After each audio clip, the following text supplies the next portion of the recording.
सुबह 3:55 पर अमेरिका के ट्रेड रिप्रेजेंटेटिव जॉनसन ग्रियर के द्वारा अमेरिका और भारत के द्विपक्षीय समझौते के फ्रेमवर्क एग्रीमेंट की घोषणा हुई, जिसे सुबह 5:55 पर फिर पीयूष गोयल, जो भारत के वाणिज्य मंत्री हैं, उन्होंने दोहराया।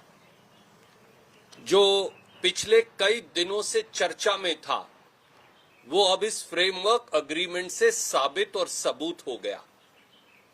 हिंदुस्तान के 72 करोड़ किसानों के पेट पर लात मारी गई है। हिंदुस्तान के 72 करोड़ अन्नदाताओं, खेत मजदूरों और किसानों की रोजी रोटी को छीनने का काम किया गया है। हिंदुस्तान के 72 करोड़ अन्नदाताओं और किसानों, उनकी फार्म प्रोड्यूस को अमेरिका के हितों के आगे खिलवाड़ कर बेच देने का काम किया गया है। अगर आप ये फ्रेमवर्क एग्रीमेंट पढ़ें तो ये है वो फ्रेमवर्क एग्रीमेंट जो अमेरिका और भारत ने जारी किया है। इसकी पहली लाइन में ही ये लिखा है कि अमेरिका के खाद्य और सभी कृषि उत्पाद भारत में 0% टैरिफ पर आएंगे।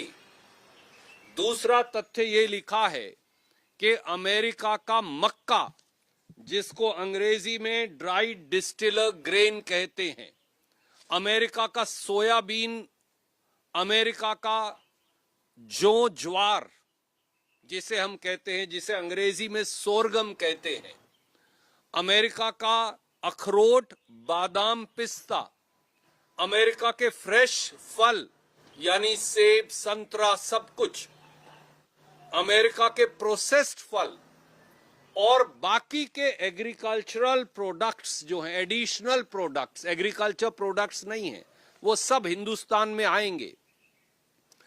पहले से ही हम 334 मिलियन कपास अमेरिका से आयात कर रहे हैं, जिसकी वजह से हिंदुस्तान के बाजार में कपास पैदा करने वाले किसान के भाव औंधे मुंह गिर गए हैं। तो अब मक्का अमेरिका से आएगा, कपास अमेरिका से आएगी, ज्वार अमेरिका से आएगा, फल अमेरिका से आएंगे, प्रोसेस्ड फ्रूट अमेरिका से आएंगे, सोयाबीन अमेरिका से आएगा। तो मोदी जी, पीयूष गोयल जी, हिंदुस्तान के किसान का क्या होगा? वो कहां जाएगा? और वो कौन से एडिशनल प्रोडक्ट हैं? क्या इस एडिशनल प्रोडक्ट का मतलब ये है कि अब अमेरिका से दूध भी आएगा, गेहूं भी आएगी, अमेरिका से डायरी प्रोडक्ट्स भी आएंगे? ये कौन बताएगा?